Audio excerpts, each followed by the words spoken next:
Greetings everybody, it's Jim. What you see behind me is the world's greatest screen.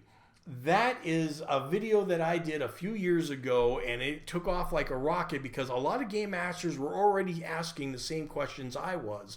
Where can I find a perfect screen? It shouldn't be that hard. But the thing is, it was that hard, except for the guys at Hammer Dog Games. They figured out the formula. But now Hammer Dog has definitely outdone themselves because, especially for me, this hits the mark, and I got it in today. And this is the world's greatest screen, the half-sized edition from Hammer Dog Games. See, the thing is, I wanted custom inserts, but I didn't want them on just one side. I wanted it on both sides. Why not do that? A lot of guys didn't do that. Also, they came up with the idea to make it in landscape mode as an option. Sure, they have the original portrait mode that, some people are just going to go, original, but for shorter guys like me, having a landscape mode made it so I could reach over the table a little easier and see all the players and such, being of short stature. So here we have both screens side by side, and I'm already just salivating in anticipation of my first game. Now, there's two other reasons why the smaller screen is nice. First off, with the big screen, you get there and you put all the information that you need in there, and usually it's a lot of the stuff when you're first playing the game, you're getting used to it, like I kind of was with the fantasy trip. After playing it for a couple of weeks and stuff, you get used to certain things and you don't need them anymore, and you can replace it with other stuff.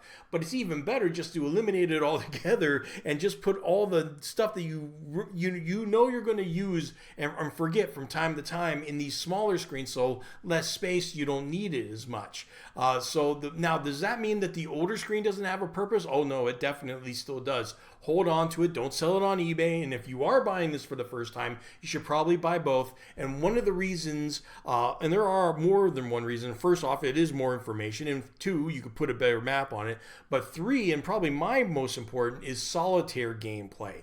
The little ones are good for that too, I imagine. But the big ones still would fit like nice big maps. If you're doing a nice hex crawl, you have the pins that you could put around. That's still good to go. So this new one, as much as I'm salivating over it, is not going to make the old one obsolete whatsoever.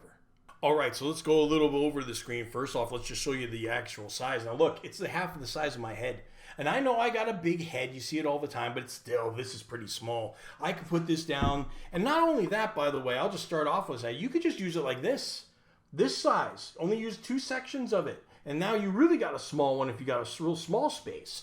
Okay, but the thing is, I can reach over this. You can't see it here, but I can reach over it and over it right at the edge of the screen itself. I can peek my head over and see and do that. I can't even do that on the landscape screen that they have. Okay, so that's really a nice feature.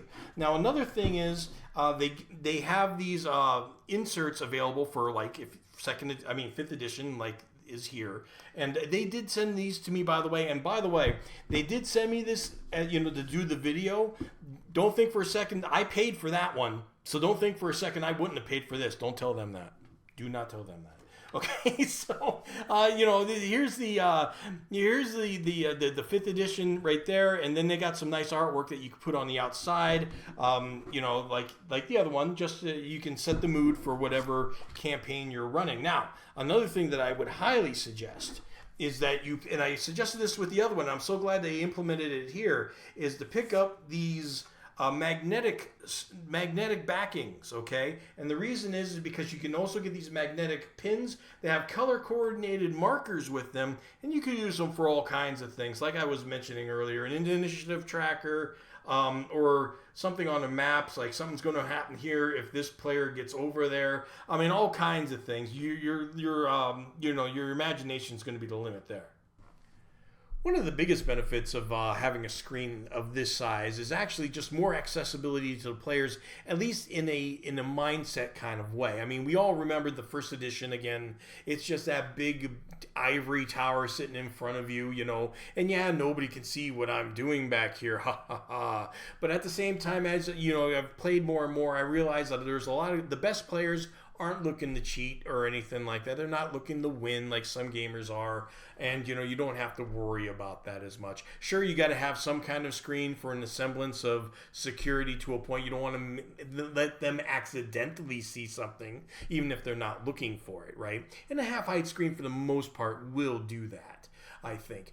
Plus the fact that, when you're first playing games, you need all that information at first because you don't want to rifle through the book. You have it all there with the big screen with all the rules. But as you become more advanced in your game, you don't need a screen that big. This small one will do the trick. Now, this does not mean that the old one is obsolete anymore for me. Oh, no, no, no. The thing is, I definitely will use that for solitaire play. If I got a map, I'm doing a hex crawl, boom, boom, I got those magnetic markers, because it'll be big enough. And size is still good as far as artwork and everything like that to give a different feel.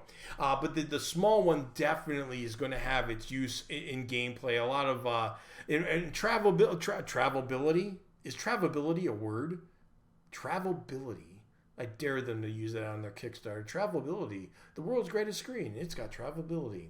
It's got electrolytes. It's what plants crave. The idea of being able to travel with it, with their small books, because the Fate books are very small, then you can have that screen with it as well. So that would be great for Fate. If you were to use anything for a screen for Fate, that's nice. So this is the image for the world's greatest screen if you're looking for it on Kickstarter, but the link is down below, so just go ahead and click that and take you right there. And if you haven't bought a screen for them already, you're going to want this one and you're going to want a full-size one. I highly suggest both of them. By all means, grab them, and I'll see you guys next video.